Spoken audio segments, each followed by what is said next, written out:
Hey, Kris Krohn here with REI TV. Thanks for joining us today. Today I'm thrilled because we're going to be talking about one of my favorite no money down strategies because hey, if you're going to be a real estate investor, if you don't need money and you don't need credit, you can do a lot more today. One of the many ways to buy real estate with either no money down or super little money down, right, is this idea of actually moving into equity. And when I say moving, what I actually mean literally is you moving in with the equity. You see, if you find a house, I would encourage you to find a house that also serves as a home, one that will serve your family.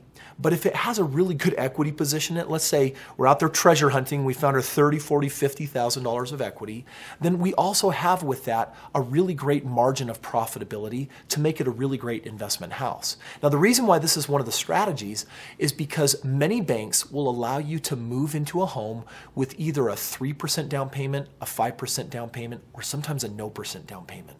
And think of this for just a minute because this was my personal strategy, and while the strategy doesn't work for everybody, when you do your next move, or like my very first move, I found a $110,000 house worth $150,000.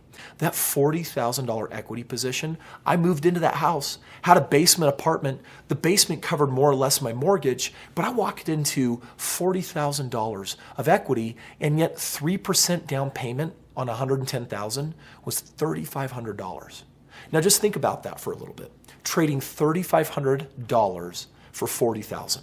Could you come up with $3,500 from a credit card, borrow it from someone, somebody else's money, mom and dad, to walk into and making a trade for $40,000? See, by the time I sold that house, I don't even want to tell you what my ROI was. You can imagine.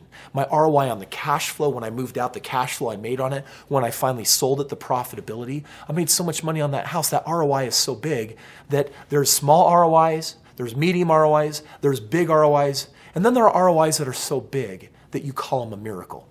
And this strategy has such an insanely high ROI if you buy the house with a lot of equity that shoot, beat the banks at their own game. They may want 20% down on investment property, but on your own home, you can get by coming in with a very small amount, whether it's your money or not. Is this strategy for everybody? Nope, not necessarily, but it could be the right strategy for you. And keep on watching because we've got more videos sharing more strategies for no money down real estate. Be sure to subscribe so that we can keep sending you more of these videos.